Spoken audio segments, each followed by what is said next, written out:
Good morning students. NEET 2026 counselling సంబంధించి మన తెలంగాణ స్టేట్లో కీలకమైన అప్డేట్ రావడం జరిగింది. దానికి సంబంధించి కొన్ని పాయింట్స్ని డిస్కస్ చేయడం జరుగుతుంది. ఇది ఎందుకు ఇంపార్టెంట్ మనకంటే ఇది హైకోర్టు ఆర్డర్. మన తెలంగాణ స్టేట్కి సంబంధించిన హైకోర్టు ఇచ్చిన కీలకమైన ఉత్తర్వులు మన లోకల్ స్టేటస్ పైన ఇచ్చిన ఇంపార్టెంట్ ఆర్డర్స్ అన్నమాట. ఇవి మన పైన ఖచ్చితంగా ఇంపాక్ట్ చూపించే ఆర్డర్స్ ఇవి. తెలంగాణ హైకోర్టు జారీ చేసిన ఆర్డర్స్ కారణంగా మన కట్ ఆఫ్ కూడా డిఫరెన్స్ వచ్చే అవకాశం ఉంది. ఈ వీడియోలో డీటెయిల్స్ డిస్కస్ చేద్దాం. మన లోకల్ స్టేటస్ పై తెలంగాణ హైకోర్టు కీలకమైన ఉత్తర్వులు జారీ చేసింది. మనందరికీ తెలుసు లోకల్ స్టేటస్ అంటే 9th to 12th, 9th, 10th, 11th, 12th మన తెలంగాణ స్టేట్లో చదువుంటే వారందరూ లోకల్ అనే విషయం మనందరికీ తెలుసు. మనం ఆల్రెడీ డిస్కస్ చేసాం కూడా. కొందరు స్టూడెంట్స్కి అయితే 6th to 10th వరకు ఒకే స్టడీ సర్టిఫికేట్ ఉంటుంది. మరికొందరికి +2కి సంబంధించిన 2 years ఒకే స్టడీ సర్టిఫికేట్ ఉంటుంది. మరికొందరికి 9th to 10th ఒక స్టడీ సర్టిఫికేట్ +2 అంతా 2 years కలిపి ఒకే సర్టిఫికేట్ కూడా ఉండడం జరుగుతుంది. వీరందరూ కూడా మన తెలంగాణ స్టేట్కి లోకల్ క్యాండిడేట్సే. We know about this fact.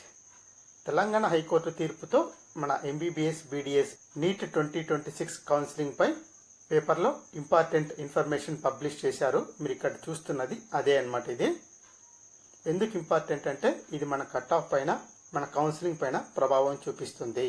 ఎలా ప్రభావం చూపిస్తుంది అంటే మన తెలంగాణ స్టేట్లో number of local candidates పెరగబోతున్నారు.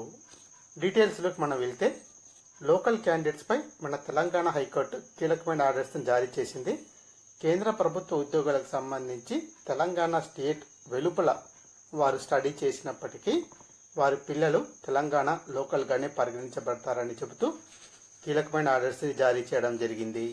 Central government ఎంప్లాయీస్కి రెగ్యులర్గా ట్రాన్స్ఫర్స్ ఉండడం చేత వారు ఒకే ప్రాంతంలో ఉండి స్టడీ చేసే అవకాశం ఉండదు. వారి పిల్లలకి వివిధ ప్రాంతాలు మారుతూ స్టడీ చేయడం జరుగుతుందన్నమాట. ఈ విషయం మనందరికీ కూడా తెలుసు. సో ఇప్పుడేంటి అంటే తెలంగాణలో చదవకపోయినా లోకల్గా పరిగణించమని చెబుతూ తెలంగాణ హైకోర్టు ఆర్డర్స్ జారీ చేయడం జరిగింది. గతంలో అయితే ఈ క్యాండిడేట్స్ అందరూ నాన్ లోకల్గా పరిగణించబడేవారు. సెంట్రల్ గవర్నమెంట్ ఎంప్లాయీస్ పిల్లలకు సంబంధించి మినహాయింపుల్లో స్పష్టత లోపించడంతో ఈ క్యాండిడేట్స్ తెలంగాణ హైకోర్టును ఆశ్రయించడం జరిగిందనమాట. వీరి యొక్క లోకల్ స్టేటస్ పై సందిగ్ధత నెలకొని ఉండేది. తెలంగాణ ఆర్డర్స్తో మనకు క్లారిటీ రావడం జరిగింది. ఇకపై వీరందరూ మన తెలంగాణ స్టేట్లో లోకల్గా పరిగణించబడతారు. సో ఇది మన కన్వీనర్ కోటా సీట్స్ పైన ప్రభావం చూపిస్తుంది. కాంపిటీషన్ పెరుగుతుంది. సెంట్రల్ గవర్నమెంట్ ఎంప్లాయీస్ పిల్లలు కూడా తెలంగాణ స్టేట్లో లోకల్గా పరిగణించబడతారు. తీర్పు యొక్క సారాంశం ఇది. గతంలో నాన్ లోకల్ అయిన వారు ఇప్పుడు లోకల్ కాబోతున్నారు. నెక్స్ట్ పాయింట్, మన నీట్ 2026 కౌన్సిలింగ్ పై ఇంపాక్ట్ ఉంటుందా అంటే ఎస్, ఇంపాక్ట్ ఉంటుంది. మనం ఇంకా రిజిస్ట్రేషన్ స్టేజ్లోనే ఉన్నాం. తెలంగాణలో రిజిస్ట్రేషన్ రీఓపెన్ అయింది. 20th August is the last date అనమాట. ఈవినింగ్ 6 PM వరకు రిజిస్ట్రేషన్ చేసుకోవచ్చు, పేమెంట్ చేయొచ్చు, మన డాక్యుమెంట్స్ని కూడా అప్లోడ్ చేయొచ్చు. ఈ లోపునే హైకోర్టు ఆర్డర్స్ రావడం జరిగింది. కరెంట్ ఇయర్ 2026 ఇయర్లోనే దీని ఇంపాక్ట్ ఉంటుంది. 2027లో కోర్టు ఆర్డర్స్ని ఇంప్లిమెంట్ చేస్తామంటే కుదరదు. ఒకవేళ 2027 నుంచి ఇంప్లిమెంట్ చేస్తామని చెబితే 2026, 2027 అకాడమిక్ ఇయర్ని క్యాండిడేట్స్ కోల్పోవాల్సి వస్తుంది, నష్టపోవాల్సి వస్తుంది. ఒకవేళ 2026, 2027 అకాడమిక్ ఇయర్ కంప్లీట్ అయిన తర్వాత హైకోర్టు ఆర్డర్స్ని జారీ చేసి ఉంటే 2027, 2028 అకాడమిక్ ఇయర్లో హైకోర్టు ఆర్డర్స్ని ఇంప్లిమెంట్ చేసేవారు. బట్ 2026లోనే ఇంప్లిమెంట్ చేయక తప్పదన్నమాట. ఇది కరెంట్ సిచ్యుయేషన్. ఇప్పటి వరకు అయితే దీనికి సంబంధించి Kaloji Narayana Rao university of health sciences వారు అఫీషియల్గా ఏ నోటు జారీ చేయలేదు. నేను ఇప్పుడే ఈ వీడియో చేసే దానికన్నా ముందే వెబ్సైట్లో క్లియర్గా చెక్ చేయడం జరిగింది. ఇప్పటి వరకు అయితే అఫీషియల్గా రెస్పాన్స్ లేదు. Kaloji Narayana Rao university of health sciences ఎలా స్పందిస్తుందో తెలీదు. ఒకవేళ హైకోర్టుకు అప్పీల్కి వెళ్ళొచ్చు, లేదా హైకోర్టు ఆర్డర్స్ని ఇంప్లిమెంట్ చేయొచ్చు, లేదా తెలంగాణ హైకోర్టుకు అప్పీల్కి వెళ్ళి స్టే కూడా తెచ్చుకోవచ్చు అనమాట. ఏమైనా జరగచ్చు. So we have to wait for Kaloji Narayana Rao university of health sciences response అనమాట.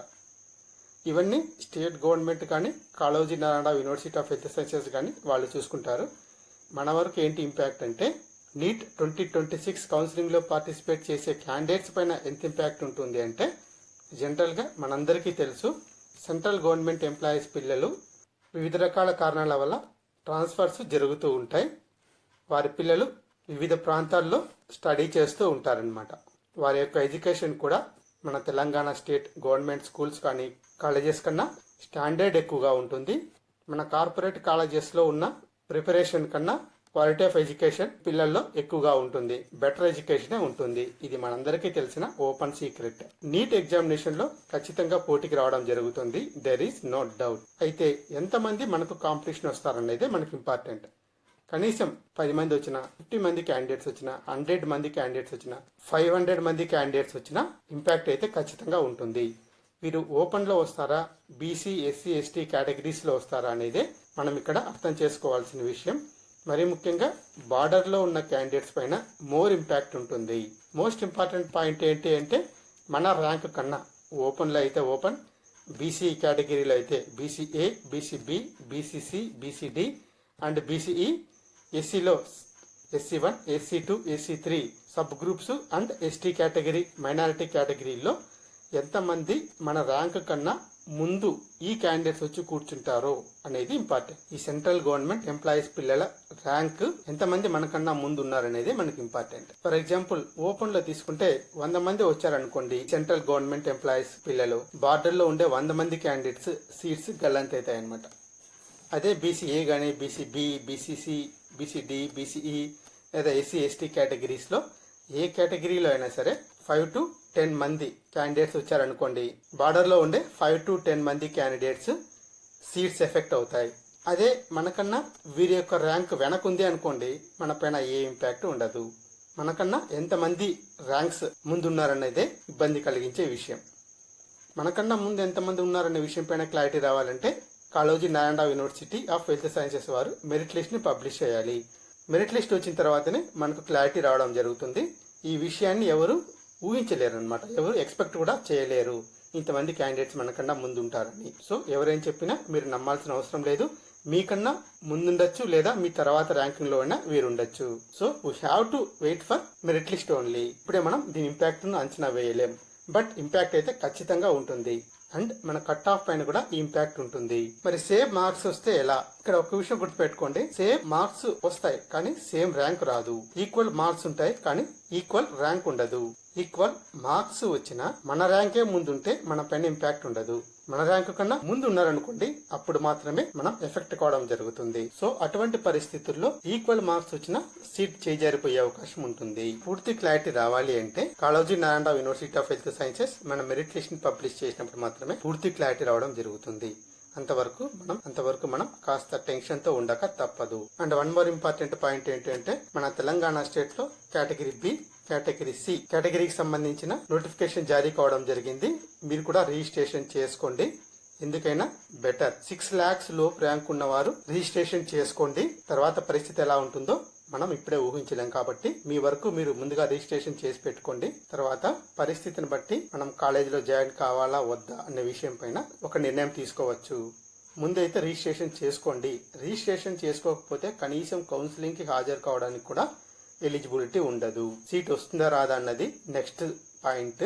ముందు మనం కౌన్సిలింగ్ లోకి ఎంటర్ అన్నా కావాలి కదా. ఎంటర్ కావాలంటే రిజిస్ట్రేషన్ చేసుకోవాలి. సేఫ్ సైడ్ గా రిజిస్ట్రేషన్ చేసి పెట్టుకోండి. తర్వాత విషయాలు తర్వాత డిస్కస్ చేద్దాం. కొత్త కాలేజ్ పర్మిషన్ రావచ్చు, సీట్స్ కూడా పెరగచ్చు. అప్పుడు మీకు అకాడమిక్ ఇయర్ వేస్ట్ కాకుండా ఉంటుంది. ఇది మీ లైఫ్, ఫైనల్ డిసిషన్ మీదే. మీకు ఏమైనా డౌట్స్ ఉంటే కామెంట్ బాక్స్ లో కామెంట్ చేయండి. Thank you for watching this video.